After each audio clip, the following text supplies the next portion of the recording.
ఈరోజు సర్దార్ సర్వాయి పాపన్న విగ్రహం ఒక స్ఫూర్తి కోసం, విగ్రహాలు వర్ధంతుల కోసమో జయంతుల కోసమో కాదు.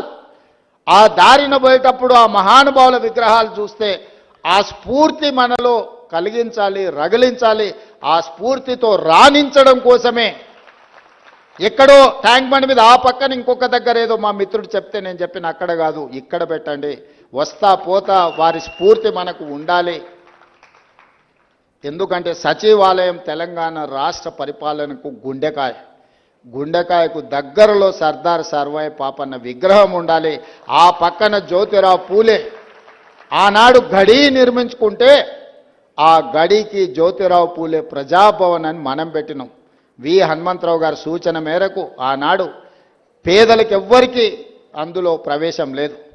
గద్దరన్న ఓత కూడా ఎర్రటెండకు 4 గంటలు కూసబెట్టారు.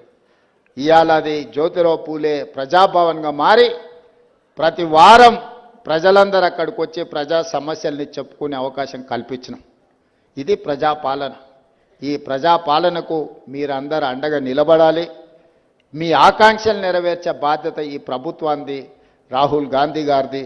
ఈరోజు రాహుల్ గాంధీ గారు దేశంలో ఓట్ల చోరీ ద్వారా ఉన్న ఓట్లను తొలగించడం, లేని ఓట్లను చేర్పించడం, ఎక్కడెక్కడి రాష్ట్రాల వాళ్ళను ఎన్నికలున్న రాష్ట్రాలకు తీసుకొచ్చి దొంగ ఓట్ల ద్వారా, కుట్రల కుతంత్రాల ద్వారా మొన్న జరిగిన పార్లమెంటు ఎన్నికల్లో కేంద్ర ప్రభుత్వాన్ని ఏర్పాటు చేయడమే కాదు, మహారాష్ట్రలో పార్లమెంట్లో పూర్తిగా ఇండియా కూటమికి సంపూర్ణమైన మెజారిటీ వస్తే సరిగ్గా 5 నెలల తర్వాత శాసనసభ ఎన్నికలు జరిగితే మనం పూర్తిగా ఓడిపోవడం జరిగింది. ఎందుకు ఓడిపోయినామని విశ్లేషిస్తే 1 కోటి ఓట్లు మహారాష్ట్రలో కొత్తగా చేరినాయి 4 నెలల్లో. నేను అడుగుతున్నా, 4 నెలల్లో ఏ రాష్ట్రంలోనే ఏ దేశంలో అయినా 1 కోటి మంది పుట్టగలరా? ఒకవేళ పుట్టిన వాళ్ళకు ఓటు హక్కు వస్తుందా? కానీ మహారాష్ట్రలో ఎన్నికల కమిషన్ 4 నెలల్లో 1 కోటి కొత్త ఓట్లను నమోదు చేసి ప్రజా అభిప్రాయాన్ని దెబ్బతీసి, ప్రజా అభిప్రాయాన్ని తుంగలో తొక్కి భారత రాజ్యాంగాన్ని అపహాస్యం పాలు చేసి, ఏ మహారాష్ట్ర నుంచి డాక్టర్ బాబాసాహెబ్ అంబేద్కర్ గారు వచ్చిండ్రో, ఏ డాక్టర్ బాబాసాహెబ్ అంబేద్కర్ గారు మనకు రాజ్యాంగాన్ని ఇచ్చిండ్రో, ఆ రాజ్యాంగాన్ని అపహాస్యం చేసుకుంటూ మహారాష్ట్రలో పార్లమెంట్ ఎన్నికల నుంచి అసెంబ్లీ ఎన్నికల లోపల 1 కోటి కొత్త ఓట్లు నమోదైనాయి. ఆ దొంగ ఓట్లే మహారాష్ట్రలో బీజేపీ ప్రభుత్వాన్ని అధికారంలోకి తీసుకొచ్చినాయి. మొన్న కర్ణాటకలో చూస్తే ఒక పార్లమెంట్లో ఒకే ఒక్క మహదేవ్పుర అనే అసెంబ్లీలో 1,14,000 ఓట్లు 6 నెలల్లో నమోదు చేయించారు కొత్తవి.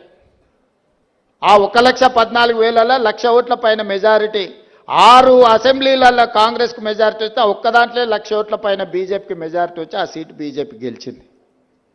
ఇట్లా దేశం నలుమూలల ఓట్ల చోరీ జరుగుతుంది. బతుకున్నోళ్లను లక్షలాది మందిని బీహార్లో చచ్చిపోయినట్టు రాసిరు, లేనోళ్లను ఉన్నట్టు రాసిరు.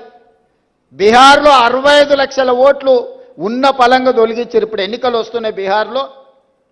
65 లక్షల మంది బతుకున్న ప్రజల్ని, ఆ రాష్ట్ర ప్రజల్ని 65 లక్షల ఓట్లు తొలగించారు. రాహుల్ గాంధీ గారు లెక్క తీసిండు.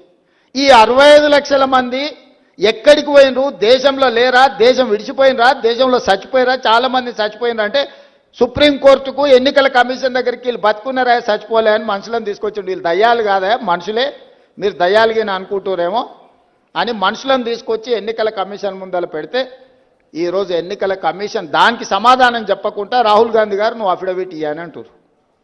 తప్పు చేసింది నువ్వైతే తప్పును ప్రశ్నించిన రాహుల్ గాంధీని అఫిడవిట్ అడుగుతున్నారంటే ఎన్నికల కమిషన్ నిన్న మాట్లాడింది చూసిండ్రు. అందుకే ఈరోజు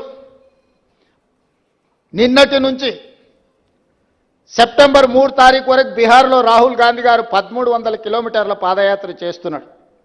బీహార్ రాష్ట్రంలో దొంగిలించిన ఓట్లను తిరిగి ప్రజలకు ఇవ్వాలని, ప్రజల యొక్క ప్రాథమిక హక్కు ఓటు. డాక్టర్ బాబాసాహెబ్ అంబేద్కర్ పేదోడికైనా పెద్దోడికైనా రాజుకైనా పేదకైనా ఒకే విలువైన ఓటు హక్కు ఇచ్చిండు. ఆ ఓటు హక్కును దొంగిలించే అధికారం ఎవ్వరికి ఇవ్వలేదు. ఆ ఓటు హక్కును దొంగిలించడానికి ఎవ్వరు ప్రయత్నం చేసినా వాళ్ళు ఊచలు లెక్క పెట్టాల్సిందే అని రాహుల్ గాంధీ గారు చెప్పినారు. రాహుల్ గాంధీ గారు బీహార్లో ఈరోజు 65 లక్షల ఓట్లు తొలగించడం ద్వారా పేదల యొక్క ఓటు హక్కును దొంగిలించిన వాళ్ళని శిక్షించడానికి పాదయాత్ర చేస్తుండు. తొందరలోనే నేను మా పిసిసి అధ్యక్షుడు డిప్యూటీ సీఎం గారు అక్కడికి వెళ్ళి వారికి మద్దతు పలుకుతాం. మీరందరూ కూడా వారిని ఆశీర్వదించాలి. దేశంలో పేదోడి ఓటు హక్కును దొంగిలించే అధికారం ఎవరికీ లేదు. అలాంటి దొంగల భరతం పట్టాలి. దానికి మీరు అండగా నిలబడాలి. ఈరోజు అక్కడనే కాదు, రేపు ఇక్కడ కూడా ఇట్లాంటి దొంగ పనులు చెయ్యడానికి అన్ని పన్నాగాలు జరుగుతున్నాయి. మీరందరూ అప్రమత్తంగా ఉండాలి. మీరు వెళ్ళిన తర్వాత గ్రామాలలో మీరు మీ కుటుంబ సభ్యుల ఓట్లు ఉన్నాయా లేవా ఒకసారి పరిశీలించుకోండి. ఖచ్చితంగా వాళ్ళకి వ్యతిరేకంగా ఓటేస్తారంటే ఓట్లు తొలగిస్తారు. పక్క రాష్ట్రాల నుంచి జనాలను తీసుకొచ్చి దొంగ ఓట్లు నమోదు చేస్తారు. ఈ రకంగా ప్రజాస్వామ్యాన్నే పరిహసింపజేసే విధంగా ఈరోజు పాలకులు వ్యవహరిస్తున్నారు. అలాంటి వాళ్లకు గుణపాఠం చెప్పడానికి ఈరోజు బీహార్లో పాదయాత్ర చేస్తున్న రాహుల్ గాంధీ గారికి తెలంగాణ రాష్ట్రం తరఫున బహుజనుల కోసం పోరాటం చేసిన సర్దార్ సర్వాయి పాపన్న గౌడ్ సాక్షిగా మనందరం రాహుల్ గాంధీ గారికి అండగా నిలబడదాం.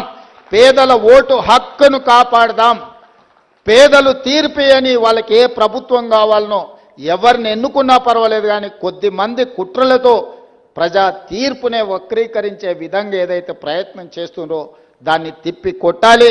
మీరందరూ పెద్ద ఎత్తున చప్పట్లతో బలహీన వర్గాలకు న్యాయం చేయాలనుకున్న రాహుల్ గాంధీ గారికి మీరు అండగా నిలబడాల్సిందిగా, ఆశీర్వదించాల్సిందిగా కోరుకుంటూ మీ అందరి దగ్గర సెలవు తీసుకుంటున్న ధన్యవాదాలు మిత్రులారా.